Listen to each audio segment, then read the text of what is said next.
Sport Express avec Samsé. Samsé, bravo les hommes en bleu.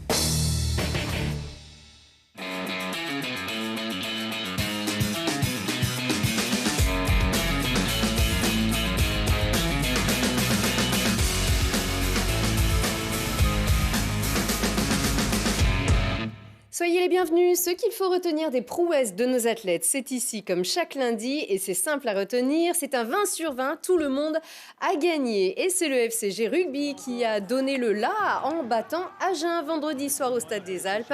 Il leur a fallu 20 minutes pour trouver leur marque aux Grenoblois, mais une fois lancés, ils ont pu imposer leur rythme, même si Agen n'a pas démérité. Victoire 20-16, le FCG est 6e de Pro D2.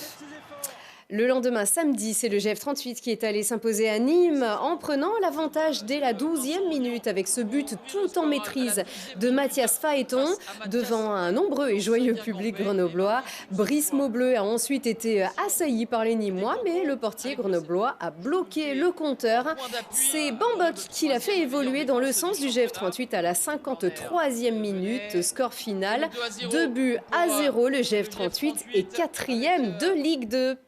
Et ils sont toujours leaders de Ligue Magnus. Les Brûleurs de Loup creusent l'écart sur leur poursuivant Rouen. Le match entre frères ennemis, le classico du hockey français, a tourné à l'avantage de nos Grenoblois, plus impériaux que jamais, car ils étaient menés par les Rouennais avant d'enchaîner les buts. Et ça fait donc une victoire pour les Brûleurs de Loup. Petite pause bien méritée cette semaine. Pour eux, ils reprendront la semaine prochaine la Ligue Magnus. Les basketteuses du BCTM ont gagné à Montbrison. Elles se rassurent et remontent à la 4e place de Ligue 2 féminine. Et la sensation nous vient de tout là-haut. Le freerider du Vercors, Ludo Guiodia, est leader du Freeride World Tour. Le snowboarder avait déjà signé une très belle place sur la première étape la semaine dernière en Espagne, dans des conditions très compliquées, mêlant avalanche et cailloux. 3 jours plus tard, il s'imposait sur la 2e étape en Andorre. Première victoire de sa carrière à ce niveau. Et donc le pompon, il décrochait le maillot jaune comblé de bonheur et surtout très ému. Écoutez-le. C'est juste incroyable en fait. J'ai vraiment, ceux qui me suivent savent que j'ai travaillé dur pour revenir sur le tour, pour me battre et rentrer en course pour le titre cette année. C'est mon rêve, j'espère aller au bout et voilà, après tant d'années de travail, être là aujourd'hui, gagner et prendre le maillot jaune, c'est juste exceptionnel ce que je suis en train de vivre. Ludovic Guiodia qui nous vient du Vercors, de Villard-de-Lans. La prochaine étape, c'est le 17 février au Canada. D'ici là, voici les événements à ne pas rater le week-end prochain. Le GF38 revient au Stade des Alpes en espérant régaler son public. 4e de Ligue 2, les footballeurs grenoblois veulent garder l'élan face à Pau ce samedi pour le compte de la 23e journée de Ligue 2. Coup d'envoi à 19h.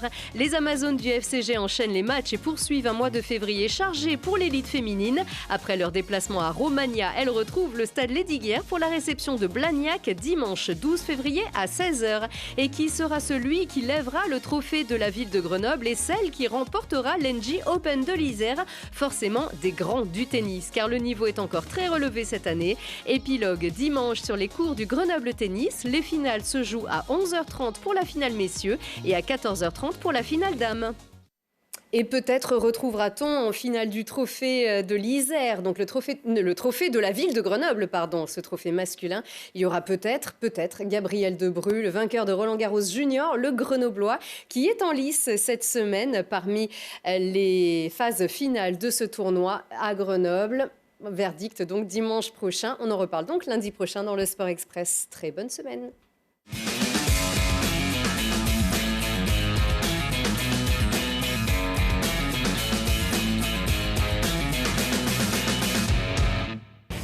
Sport Express avec Samsé.